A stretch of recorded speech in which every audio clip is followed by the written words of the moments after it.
Oh, here we go. It is episode 13. BetParks presents Stick to Hockey live with myself, Jason Martinez. Our guest today is going to join us in a moment from NHL Network Radio, The Morning Skate with Gord Stellick. Scott Laughlin will be our guest today, and we'll talk to Scotty about a lot of topics around the National Hockey League, including the Leafs and the Flyers and the Rangers and Buffalo and much more. But let me tell you about BetParks. Great sportsbook app. You got to get it. It's the best casino and sportsbook app you're going to find.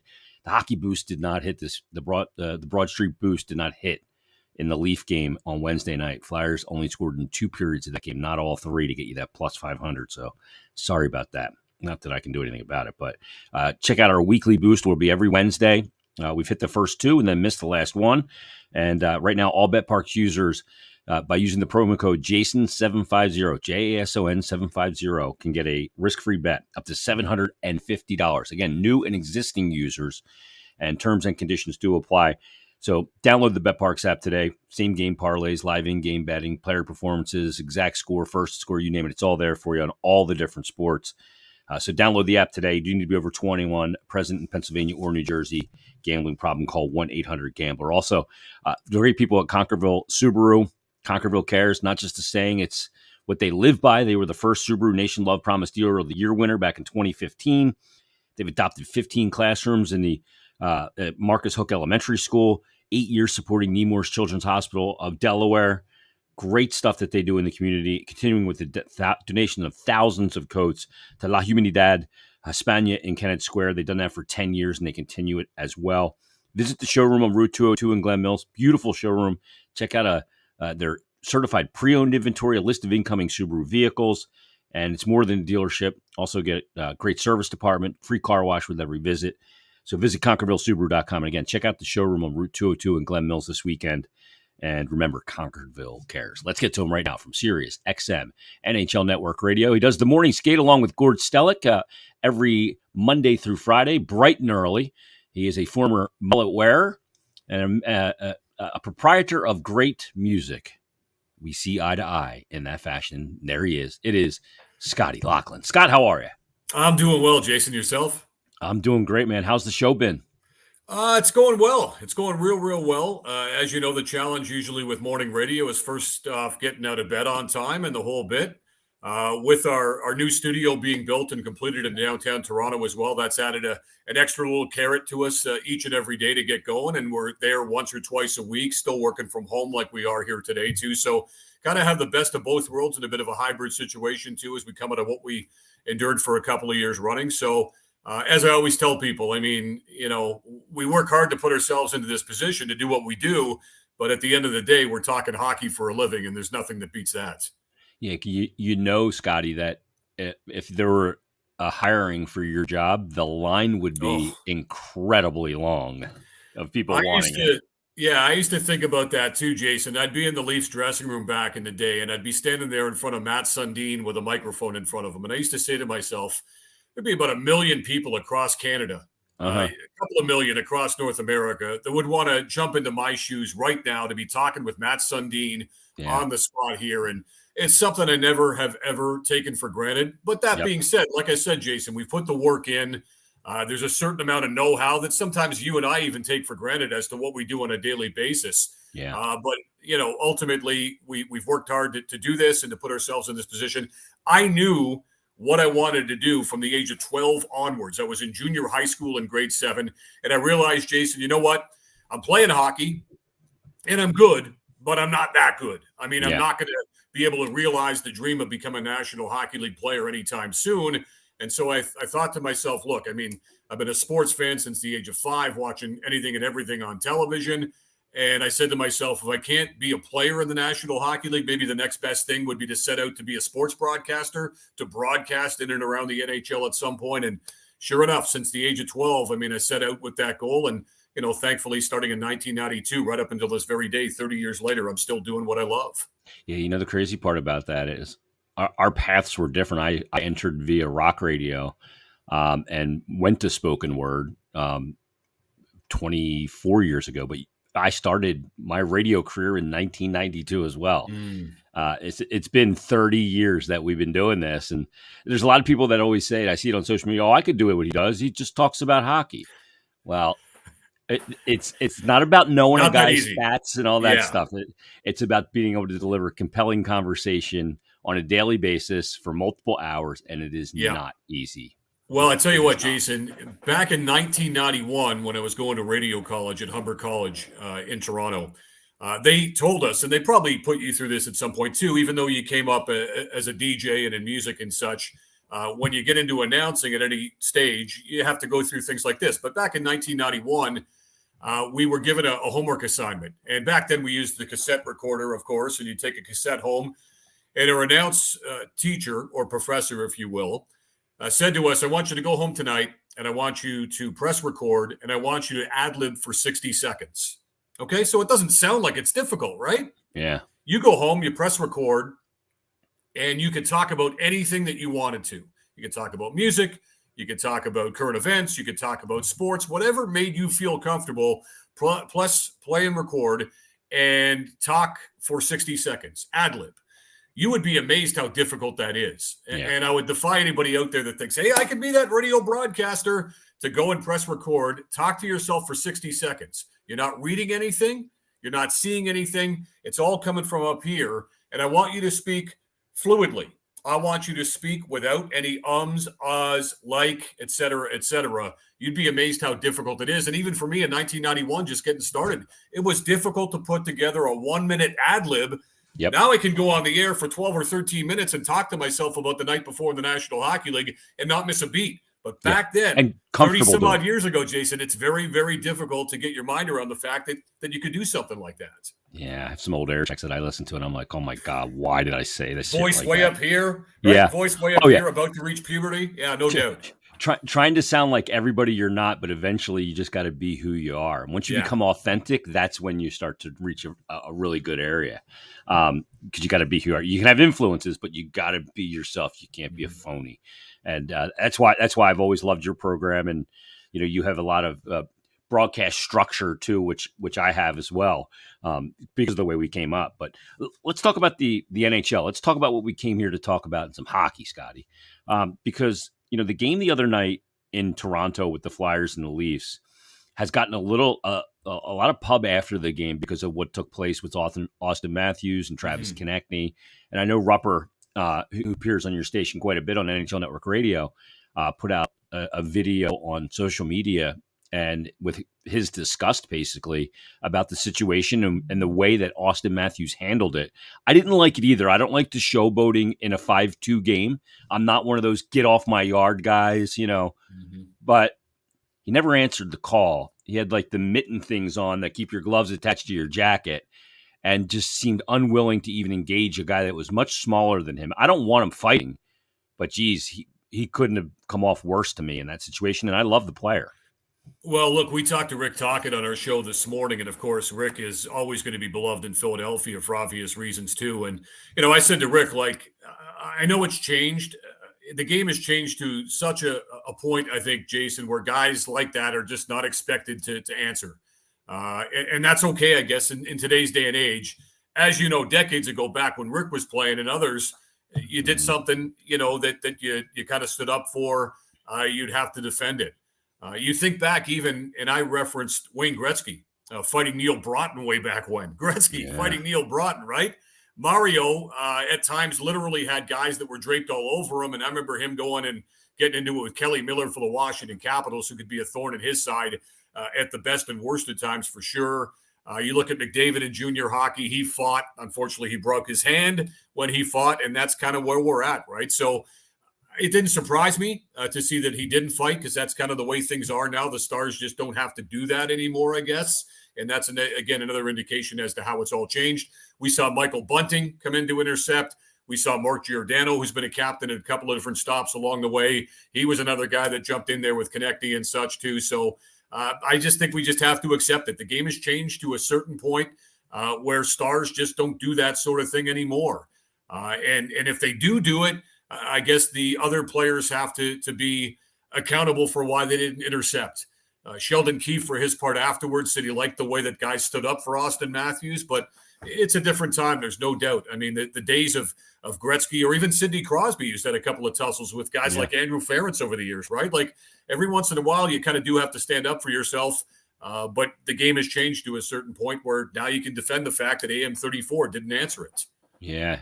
Well, a guy like Ovechkin, a generational talent, if he had to answer the bell, not many guys knocked on his door, though, because if he answered the bell, you likely got very punished, right? Yeah, it's funny, too, because, I used to sit to my dad as a kid, Jason. We'd be watching hockey, and he was a Canadiens fan, and I was a Leafs fan. But I would always say to him, I'd say, how come nobody really challenges Larry Robinson? Like, I know he's big and stuff, but, why does nobody challenge Larry Robinson? And my dad said, well, it's the type of thing where he commands such respect out there. And every once in a while, like Larry would, drop the gloves and he would show you why nobody really wants to go near Larry Robinson. It's like the Incredible Hulk. You wouldn't like me when I'm angry type thing, right?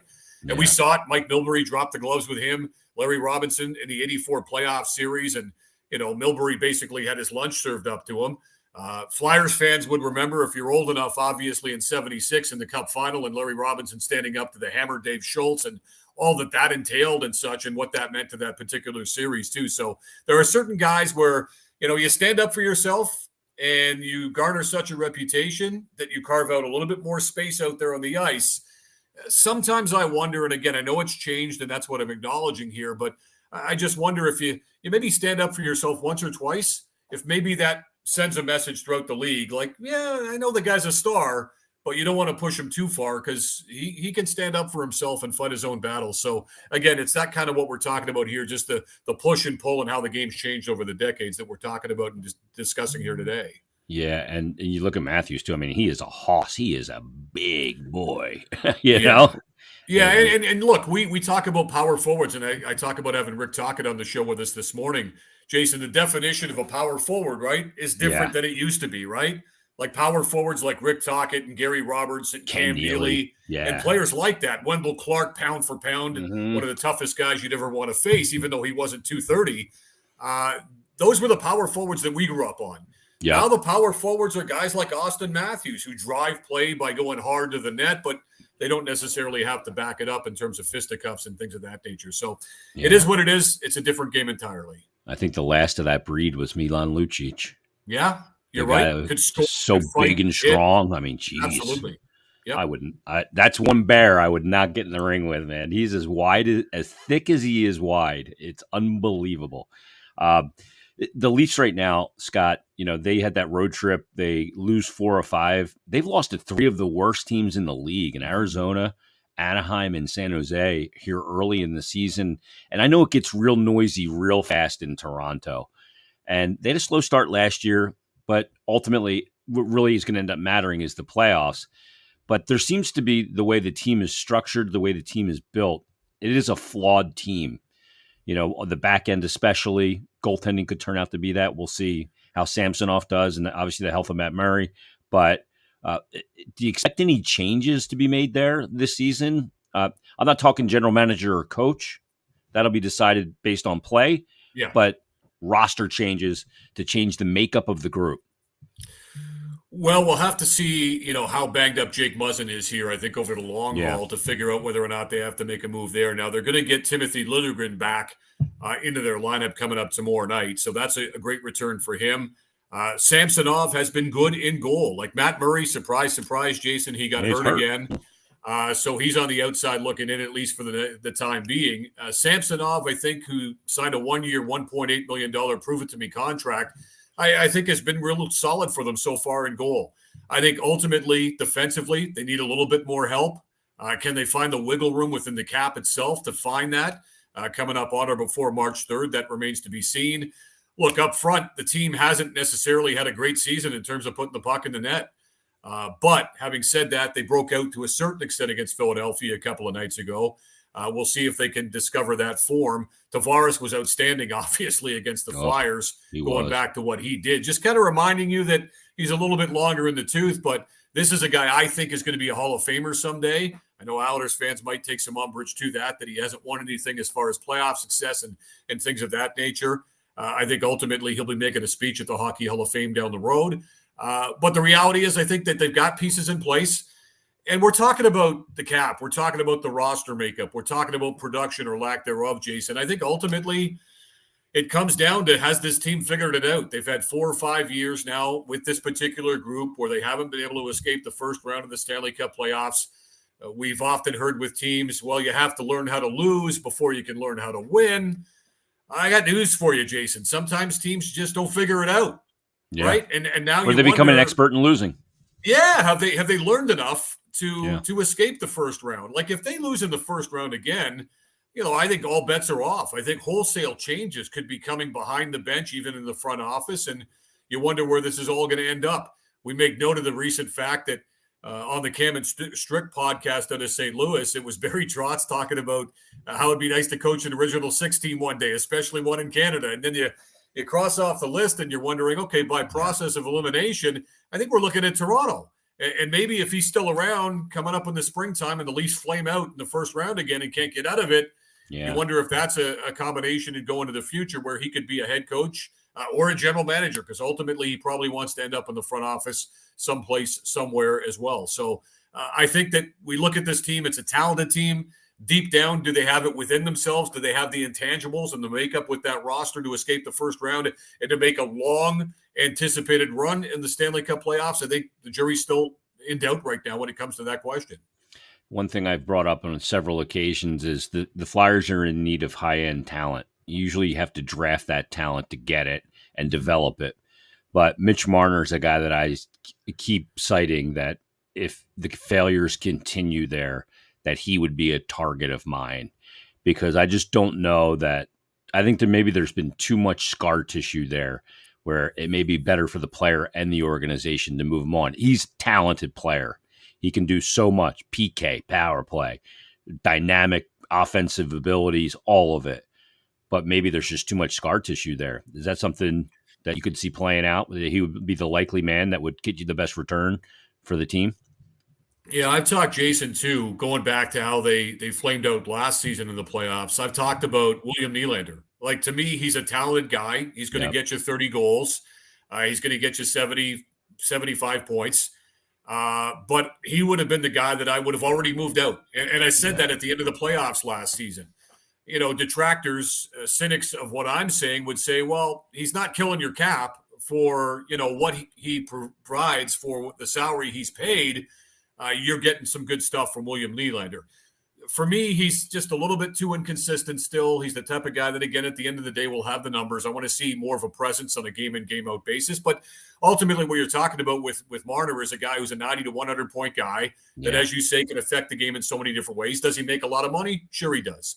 But maybe it does get down the road to the point where you're asking yourself the question, is it better for him to leave? Is this how you shake things up a little bit and take that next step and any sort of return you get back? And they've been locked into this nucleus, right? Like they've had little to no cap room to play with here the last little bit. It's one of the reasons why a guy like Labushkin had to go down the QEW across the border to sign up for the Buffalo Sabres to play, is because they couldn't afford to keep him, even at a modest salary that he gets back in return.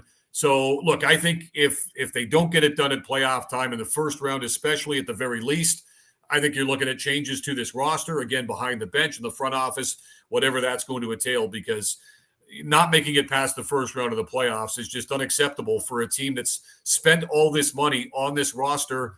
Again, they've got this nucleus. Have they learned how to win come playoff time? Can they exorcise those demons come playoff time? That remains to be seen. Scott, something interesting happened this offseason that really intrigued me. I actually asked Gary Bettman, the NHL commissioner, about it as well. We saw some player movement to, players going to areas and extending in areas that prior didn't seem like players were lining up to go to. Now, we know what happened with Calgary and the Matthew Tkachuk trade, and then Huberdeau, and both players that they acquire sign extensions. They commit to Canada and Calgary long-term. Then we also see Johnny Gaudreau. He leaves and he goes to Columbus. Nobody goes to Columbus. Everybody leaves Columbus, right? If you have any talent. Not the case with Gaudreau. But what we see north of the border, is this now a turning where maybe it's not going to be all players, because some players I don't think have the right makeup to handle the media and the attention that comes playing north of the border. But could this be a turning point in the NHL where more players are going to those Canadian markets, and therefore we can strengthen the Canadian teams again? And we haven't had a cup winner since '93. Yeah. Well, look at JT Miller in Vancouver, too. We thought he was as good Great as point. gone, right? All of a Yep. sudden, he Great point. extends with the Vancouver Canucks, too. Yep. And on the surface, based upon how good he was last season, some would say maybe he took a bit of a discount over the long haul with some of the money he might have left on the table. So Yep. you're exactly right, Jason. Look, I've been around so many players over the years that have said, well, I'd love to play in a hockey mad, passionate market like so-and-so or so-and-so north of the 49th. Once they get here, if things don't go well at all, it can just be a living hell for a player and his family and the whole bit. And wives are involved in social media exchanges and things Can't of that hide. nature. We've seen it time and time again. So, Yep. look, I've seen both sides of it. You look at guys like Gary Roberts and Joe Nieuwendyk when they came home to Toronto, because they're from Whitby, Ontario, which is just east of Toronto. And for them to come home and play for the Leafs was living out a boyhood dream. And the Leafs had some good teams then, of course, back in the early 2000s when they used to beat the Ottawa Senators in the Battle of Ontario on a regular basis. Guys like Nieuwendyk and Roberts really embraced it, and they were tough enough mentally to make sure that even when things weren't going well, that they were going to be able to produce. Other players have come to Toronto, Montreal, Vancouver, Calgary, Edmonton, Ottawa, you name it. When things aren't going well, you say to yourselves, what do we sign up for here? Like, this is not what we want. We don't want to go to the grocery store and be in aisle 6 and, somebody coming up and telling us what we're doing wrong. We'd want to go into some sort of anonymity, right? And that's why we wonder about Jonathan Huberdeau and Mackenzie Weegar. Huberdeau in particular, people when he got traded to Calgary would come at me and say, there's no way he's going to want to stay in Calgary. He likes to drive his sports cars and he likes the warm weather. And I thought to myself, well, he's also Canadian. Maybe he wants to come home and maybe he wants to play in a hockey mad market. Maybe he thinks that's going to take his game to another level. And I think that's what ultimately he signed up for. Now, he's off to a bit of a tough start with a goal and 5 points in the first 9 games, and he's going to have to pick it up to earn the money, of course, that they committed to him, too. So it goes both ways. Like, you either embrace it or you just dread playing in a Canadian market. To your point, Jason, it's not for everybody, but for those that do embrace it, those that do produce, and for those teams that do win on a consistent basis, as Dave Nonis told us earlier this morning on our show, there's nothing like it. Dave used the example that when he would go home in leaving Scotiabank Arena back in the day as a general manager, he would always walk the same route. And Dave Nonis said that there was a homeless gentleman that he would walk by each and every time he would go home after work. And they would always have their exchanges and such, and they'd always talk about things, and they'd even talk about hockey. And the homeless person was telling Dave Nonis, hey, can I tell you something? And Dave said, yeah, sure. And he said, well, why are you doing this? Why are you doing that? Why can't you guys win a little bit more consistently? So he was even getting advice from that gentleman in the street years and years ago, walking home the same route that he always took, good or bad. And those are the types of things that you sign up for when you're playing in a market like Toronto. Yeah, no doubt. That's a great story about Dave Nonis. The thing is, too, is I'm friends with Jamie Lundmark, who played in Toronto for a bit, and Edmonton guy, played in Calgary as well, also played for some teams, Nashville and Arizona down here in the States. The Rangers obviously drafted him. And I know his wife, Erica, has been pretty outspoken about, the effect on families in that situation as well. And that's gotta be part of the equation because, if you have a family and you're putting them in a position as well. So I think that's part of the equation. Just to hope that everybody can get a little bit more sane on social media and a lot less sharp, if you will.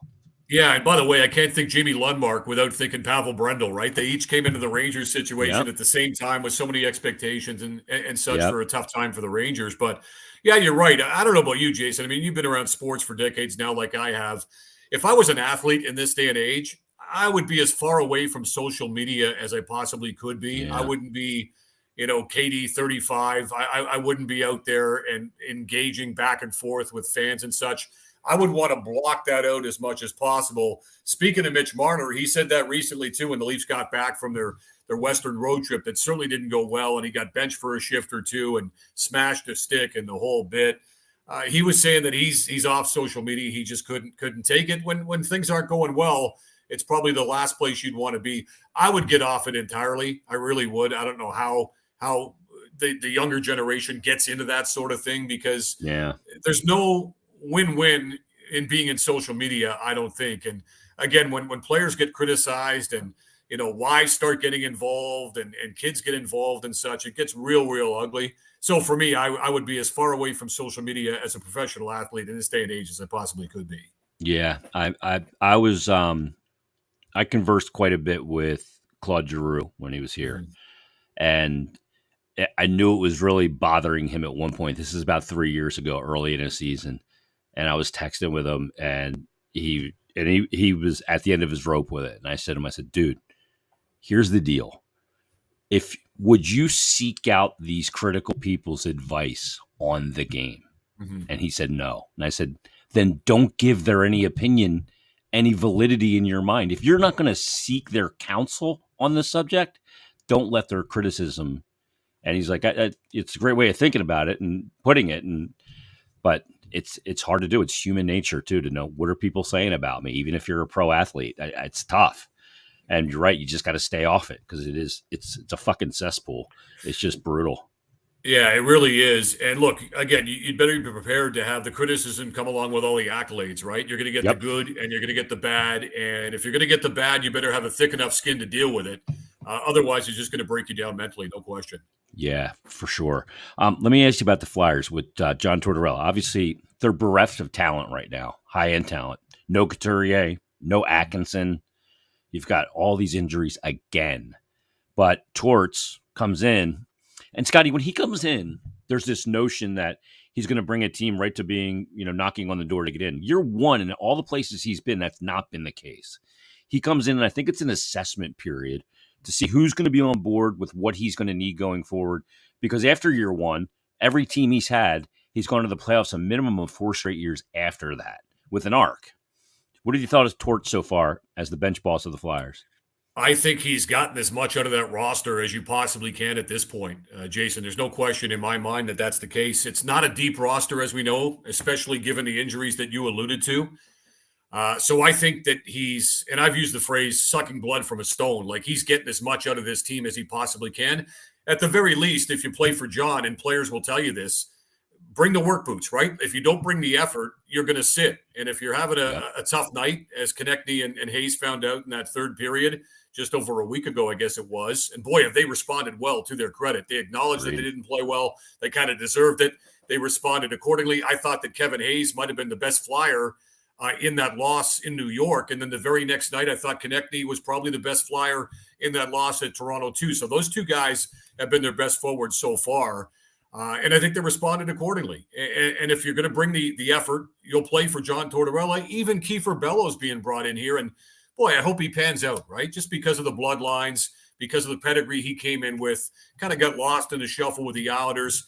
If he's not going to do it with Philadelphia here, given their lack of high-end talent, like you say, I'm not sure it's ever going to happen for Kiefer. I certainly hope it does. And he's been given an opportunity here to play 12 to 15 minutes per night in the first couple of games to make a difference. Still looking for his first goal, but he'll have the opportunity. Again, as long as he brings the effort.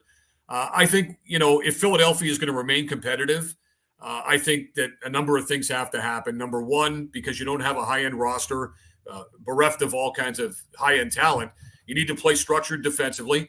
I think they've been a better defensive team so far. I think something you and I have talked about for the longest time is Carter Hart needs to find that consistency, and he needs to be healthy to make that difference. So far, so good, right? For Carter Hart, who's played really well for Philadelphia. And you do have to get guys that just bring that workman-like effort each and every night. So you get goaltending structured defensively. Hopefully you get a power play goal or two along the way, and to bring the work ethic where you can outwork some teams some nights. I think that will keep the Flyers in competitive levels that perhaps not many of us expected them to be at.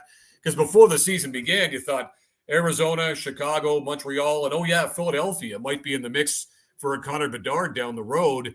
Yeah. I just wonder, with John Tortorella coaching this team, if he might just have this team a little bit higher up the standings than everybody could have anticipated going in. Yeah, and Bedard, let me ask you about him, Scotty, because you've gotten a good look at this kid. We know the numbers last year in his underage year and how much he surpassed even Connor McDavid's numbers in that same situation. The kid is just such an insane talent. It almost freaks me out, Scotty, that one kid can be that much better than the best players at his age. It just, like, it's how does that happen? You know what I mean? Like, how is somebody just that much better than the group of the best? I remember Patrick O'Sullivan telling the story about playing Ovechkin in his U17 or something like that. And, best players, age appropriate against each other's. And they went over and they played the Russian team, and Ovi had like 9 goals. And he was just like, what the hell? Like, this is a freak show. Bedard is on that Yeah. level. Yeah, it's funny you mentioned Patrick too. He and I used to talk off air mainly about the World Juniors back in Grand Forks, North Dakota, when Canada had probably the best junior team ever assembled. Now we have the work stoppage to thank for that, of course, going back to circa 2005. Yep. But Patrick in the U.S., of course, played that really chippy game against the Russians in the semifinals, and it got really, really, really chippy. And of course, we saw what Canada did to Ovechkin and Team Russia with the gold medal to play for. And Patrick said, yeah, we didn't want any part of that Canadian team anyway. They were so stacked. It played out the way that it did. But getting back to it, I mean, the word phenom used to be used, right? Now we're calling them generational talents, right? Generational players. Yep. And not everybody fits into that category, right? Like so much was expected of Nico Hischier because he was the top pick in the draft. And, I almost call it the Andrea Bargnani syndrome, right? I mean, the Toronto Raptors had the top pick in the NBA draft. It just so happened it was in a bad draft year where Bargnani was the choice, and certainly you didn't have that generational type franchise player for the Raptors to reap the benefits of. But there are reasons why the Crosbys and the Matthewses and the McDavids of the world are generational type talents. They're not all like that. I think Connor Bedard kind of fits into that category, though. I think he really does. Those that have seen him play up close and personal, and I've seen him on television like everybody else has at the World Junior Hockey Championship, and we see all the clips coming from the Western Hockey League with what he's doing with the Regina Patch, Jason. And those that have seen him have said this guy's got the best release I've ever seen from a junior player at that age. He can shoot the puck with ease. He's got such a nose for the net. His hockey instincts are off the charts good. He thinks the game so well. He can make amazing passes. Not the biggest guy, and that's the biggest detriment for a guy like that is that he's not the biggest guy. But once again, the game has changed, right? Smaller players can succeed now more so than they ever had been able to succeed in years gone by. So I think he's going to be a franchise-changing type player. Now, we say that, but we also acknowledge the fact, Jason, that Sidney Crosby in his first NHL season, while he did have 102 points for the Pittsburgh Penguins, they missed the playoffs, right? Yeah. So hockey's not like the other sports where you get one guy who plugs into your starting five in the you NBA, need a team. or you get a first-round pick in the NFL that's out there every single down that can make a difference. It's the ultimate team sport. It does take time, and even guys like Crosby couldn't change it overnight. But I think that Connor Bedard is that type of talent, though, that can change the fortunes of a franchise. Adam Fantilli. Yep, another one. Of course, a freshman player at the University of Michigan. He's off to a tremendous start, too, coming out of Chicago like he did to enter Ann Arbor. Matvei Michkov, I saw a highlight of him yesterday in the Continental Hockey League, scored a great shootout goal where he made the goaltender look What a silly. great draft. As well. It's a deep, deep draft. And look, if the Flyers are not the worst team in the league or don't win the draft lottery, it's not the end of the world. If you miss out on Connor Bedard, it's not the end of the world. Certainly that carrot that's named Connor Bedard at the end of the rainbow is going to be a good one for some franchise out there. But if you're a team that's selecting top 4, top 5 when it's all said and done, you're going to get yourselves a darn good player to really expedite a rebuild. I always go back to that 2017 draft. The Colorado Avalanche and Joe Sakic were furious that they landed number 4 when they landed at the end of the season 40 standings points in the rear. The second worst team in the league had 40 more points in the standings than they did. They ended up drafting 4th. They ended up drafting Cale Makar. How's Bob Clark feel about that, Jason? How's Bob Clark feel about that? Yeah, Bob Clark and everybody in Philadelphia. Yeah. I mean, what a coup that was. The Flyers, of course, ended up with Nolan Patrick, and I think his career might be over. Scotty, let me ask you about the importance of – you've covered this game a long time. You're at the hub in Toronto.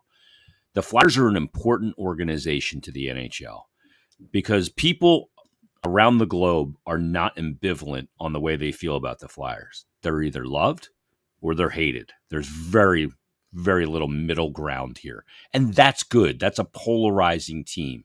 And they're a big market and a team that gets eyeballs. And they've been down the last 3 years. they need to be a team that's, in the mix for the NHL because it's good for the NHL, like Chicago, like New York, those big markets like Montreal, like Toronto. Just how important are the Flyers to the NHL? I think they're very important. I've always said this about the Flyers. I've said this over the years, Jason. I mean, this goes back to the 70s, obviously, when they clearly had an identity. Even in the 1980s, I mean, we have Dave Poulin join us every Tuesday morning. That Flyers-led team that Dave Poulin had with Mike Keenan, 85 and 87. I mean, they were so good, right? When you talk about best teams not to have won the Stanley Cup, 85 Flyers, 87 Flyers, you could probably put there at the top of the list, right? They just ran into the Oilers with all those future Hockey Hall of Famers, as we know. And I always thought, and I still think, that the Flyers have always had an identity. Now, maybe they lost sight of that the last couple of seasons, the way things have gone. But you always knew Philadelphia was a colorful team, not just because of the beautiful sweaters that they wear, but they always came in with an identity. They were a big, strong, physical team that could dominate you physically, and they could win more often than they'd lose. I think, again, that was lost for a little bit. I think they're slowly getting back to it now. And that's one of the challenges, I think, that John Tortorella has inherited by coming into Philadelphia. We saw it, back on the offseason when John Tortorella came on NHL Network Radio and he was on with Boomer Gordon and he was talking about the dressing room the Flyers have and how there has to be more accountability. And that he had questions about the Flyers dressing room. This was before he even had stepped into the Flyers room with that collection of players. Now, no doubt, through Chuck Fletcher, he's had a bit of a heads up as to what to expect and what the challenges would be. So that's when it started for him. It's like about reestablishing a culture of the Flyers. It's about reestablishing an identity, making the team, again, quote unquote, tougher to play against. I think clearly it's a work in progress, but I think so far so good based upon what they've accomplished here. So, again, that's what I think Philadelphia has always had for the most part is an identity. You knew when the Flyers were coming to town what kind of game you were going to get from the opposition. Losing it for that small time that they've lost it, I think it's now time to get it back again. And to your point, I've said this about Detroit this season. I like when Detroit's good, when Detroit's competitive. It just feels like the NHL's right. And I would say the same thing about the Philadelphia Flyers. I can't wait to see them get back to being that team that's a playoff team each and every season because it's such a passionate market. We talk about Canada. I can feel the passion the Flyers fans have always had for this team. And for them to get back to being that team that annually we see in the postseason, I think it'll be great for the market and for the National Hockey League in general. Yeah, when Detroit's good, Detroit and Colorado are playing meaningful games. Like, is there anything better than that? I mean, come on. I mean, because we're so used to seeing the teams, right? And this goes for the Flyers have success where right away you're doing your preseason prognostications, Jason. Okay, Philadelphia's in the playoffs. How far they go, I'm not quite sure. There'll be some injuries along the way. There'll be some adding and subtracting come the trade deadline. But when you're doing your predictions before a season, we had grown so accustomed over the years to saying, hey, Philadelphia's a playoff team. They're in the top 8 for sure. Where they go from there, that's up to them. Yeah. And let me ask you one last thing before I get to our question out the door. You mentioned earlier 1976. Flyers won back-to-back cups, 74 and 75. They go back in 76. They lose to Montreal, who wins 4 straight cups. Flyers go back to the finals in 1980. They lose to the Islanders, who win 4 straight cups. They go back to the finals in 85 and 87. They lose to, I think, the greatest team in hockey, and that Oilers team that won, 4 in 6 years? Yep. Or technically 5. 5 and 7. Yep. Yeah. 5 and 7. And then they go back in 97, and they lose to Detroit, who wins 3 in 5 years. And then they go back in 2010, and they lose to the Chicago Blackhawks, who win 3 in 5 years. I've never seen a team, I can't find a comparable in any sport, Scotty, of a team that's gone to that many finals and faced a dynasty each and every time it went. Yeah, maybe when you think about it, I guess the Bills going to 4 straight Super Bowls and losing the way that they did, and sometimes in heartbreaking fashion. Certainly the game against Washington was not even close. We know that to be true. And me being a 45-year fan of the Dallas Cowboys, I apologize, Philadelphia fans. But, those games were not really that close either. Yeah. The second one, in the Dome, obviously, was a little bit closer than the game in Pasadena.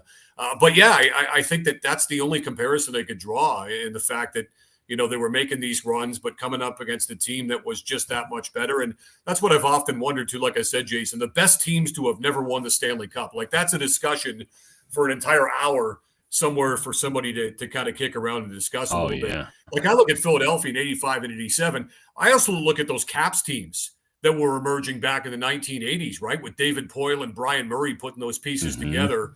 Those Washington teams were really, really good. We talk about guys like Larry Murphy on defense and Kevin Hatcher and Scott Stevens, Rod Langway, the Secretary of Defense, right? And you talk about all those great teams they had in Washington, but the problem was that Philadelphia was really good in the 80s. Of course, the Islanders were doing what they did with the 4 straight Stanley Cups and being competitive towards the end of the 1980s as well. Then if you somehow got out of the East, you'd have to contend with Edmonton and Calgary coming from the West. And it was just the wrong place at the wrong time. So, I think that a lot has to go right in any sport for a team to break through to win a championship. And it just so happens that Philadelphia was always really, really, really good, but there was always a team that for whatever reason was just that much better throughout the course of a 7-game series. So they've been close, and I know 75 was a long, long time ago, too long in the minds of all the Flyers fans out there. But like we say, I mean, they're heading back in the right direction now, and I think John Tortorella is the right coach at the right time to get this franchise, again, trending upwards. Yeah, absolutely. All right, Scotty, let me just give you this number real quick because I had pulled this together. 6 finals cup appearances since the back-to-back cups. The teams they lost to in the finals won a combined 20 cups with 5 different finals opponents. That's amazing. What a stunning number. Wrong place, wrong time. Yeah, and it's not to get there until you play when you get there sometimes, which is why that Eagles Super Bowl was great because it was over the Patriots and Tom Brady to avenge the 0-4 one. Last question for you, and this is not a hockey question. Okay. I always hit you with a music question because we share taste in music. Let me ask you your top 3 live concerts that you have attended. I know you've gone to a lot of good shows over the years, as have I. Well, you know what, Jason, I've seen over 200 shows, I would estimate, because I know that I've seen Motley more than 30 times. I know I've seen Kiss more than 30 times. Doesn't matter who's in the band. Like I've seen Motley, of course, with Samantha Maloney on drums, Randy Castillo, God rest his soul, Tommy Lee, obviously, over and over and over again. I've seen them. John Corabi? Yeah, I never did see them with John Corabi. I'm not sure, to be honest with you, Jason, whether or not they toured that record up in Canada. And although I think that, believe it or not, that Motley record with John Corabi, I think is a heavy record. I think it's a very underrated record, right? Yeah. Generation Swine was actually written with John Corabi in mind. It just so happens that they felt like, hey, let's get Vince back. Corabi is persona non grata, and Vince was singing all the songs that were written for John Corabi to perform. But anyway, that's a story for another day. And whenever Kiss comes to town, I mean, generally it's been Paul and Gene. And I've seen all these different configurations along the way. Sign me up. Where do I go purchase my tickets? So that being a given, and 200 or so shows in, I would have to say the first show I'm going to give you, top 3 concerts, the first show I'll give you was from around circa 1984, and it was Rat on the Out of the Cellar tour. Okay, so I'm like 15 years old. I was at a great, venerable facility like Massey Hall, which has since been refurbished. We had 6th row at Massey Hall. To put that in perspective, Jason, that's like seeing a band in your school gymnasium in high school, okay? Yeah. So we had such great seats. And after that show, which was off the charts good, I played the heck out of that Out of the Cellar cassette, so much so that the black cassette tape that had all the song titles on it, in the end, it was a black cassette tape. You couldn't see the song titles anymore because I had it in and out of that cassette player so often. It was such a great record. After the show, my buddy and I, 15-year-old pimply-faced kids standing out in the parking lot with the rain coming down, the after party's going on. You can imagine some of the people that were being led into the after party. Yeah, they were not 15-year-old pimply-faced kids standing in the pouring rain. Yet we're out there waving to them to let us into the after party. Warren DeMartini from Rat actually comes to the door, Jason, lifts up the window. And we say, Warren, let us in. Warren, let us in. He said, what? We said, Warren, let us in. Let us in. He just slowly looked at us, put the window back down, and went back to partying, right? We were not the clientele that they were going to let into the after party, that particular night, if you follow me, back in 1984. So that's number 1. Number 2, this might surprise you a little bit, was seeing Fleetwood Mac on the Tango in the Night tour back in 1987. It was the first of many times that I've seen Fleetwood Mac. Now, that was the tour where, of course, Lindsey Buckingham recorded the record, but when it came to the tour, it was Billy Burnett and Rick Vito, co-guitarists, who played with Fleetwood Mac. That being said, with about 10 different costume changes, wardrobe changes for Stevie Nicks, I mean, I fell in love with that band at that present point back in 1987. I would say that the last one would be the last concert I saw, Jason, which was last month, just a couple of weeks ago. I saw Iron Maiden for probably about the 8th or the 9th time. Mm-hmm. And as you know, you've probably seen Maiden along the way. Yep. Maiden always delivers, right? It doesn't matter, what year it is, what decade it is. Iron Maiden, especially with Bruce Dickinson, always deliver. That's why I'm very happy to hear that next year in Europe, they're going to get this going again. And their next tour is going to go right through 2024. They're coming back to Toronto. They're coming back to North America. Yeah. So I would give you those just because Maiden was the last show I saw. I would say 87, Fleetwood Mac, Tango in the Night. Great album, great tour. Fell in love with Stevie Nicks and the band that night. And going back to circa 84, Rat on the Out of the Cellar tour at Massey Hall in Toronto, which is like seeing them at your high school gymnasium. How about that? I saw Rat and Poison together. It was the next tour after that, Out of the Cellar tour. So it was Rat Poison. Play on words is obvious. Absolutely. And how many bands, Jason, would have something as good as a debut as Out of the Cellar and follow it up with Invasion of Your Privacy, of course, led by You're in Love and Lay It Down and songs like that. Great right? album. Yep. Yeah, it was just another great one because there's so much pressure on bands when they nail that first record. And bands would talk about this. Record companies say, give me your next best one. Get it out there as quickly as possible. Let's capitalize on this run of success. And Rat was right there, as far as I'm concerned, is that 1-2 punch to hit you right off the top of the discography. Rat was right there with those first two records. Yeah, Somewhere in Time tour for Maiden with Yngwie Malmsteen was phenomenal. I remember that one in the late 80s. My top, for me, I saw in 85, Metallica on the Master Tour with Cliff Burton open for Ozzy. Wow. Which was off the charts. And then in, I'm trying to think what year it was. Maybe 97, it's Pantera at a small club, which was ridiculous. Just an absolute assault. And I would probably put Slayer at the Electric Factory in Philly as one too, which was just the most violent concert I've ever been to. I tell you what, Jason, you're so correct about that because the only time I saw Slayer, believe it or not, was when they opened for Judas Priest a few years ago. So I went to see Priest, but I like some Slayer stuff. And I said to my buddy, I said, this Slayer crowd, because they were opening for Priest. Oh, yeah. I said, this Slayer crowd is so intense. Yeah. I see now why they finally got smart after the 70s, right? Because in Toronto, Jason, there was a show circa 76, 77, the Alice Cooper riots, they call it. The Alice Cooper show at the C&E Stadium in Toronto.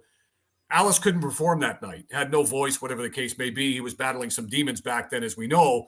But fans got so upset, they started picking up the seats and they started throwing them everywhere. And they're known as the Alice Cooper riots in Toronto. And ever since then, of course, the seats are attached or bolted into the cement. And I said when I saw at the Budweiser stage a few years ago, Priest with Slayer opening up, I said, this reminds me once again as to why the seats are bolted in.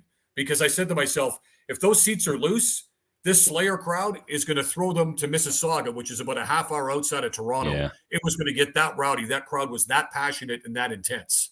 Yeah, they're dangerous shows. The other one for me is Guns N' Roses on the Appetite Tour opening up for Aerosmith before they hit it big. Wow. That's a good one. Yeah, I would say too, Jason, to add to that, Guns N' Roses on the Use Your Illusion tour because they played the Toronto date about 2 weeks before the albums even dropped.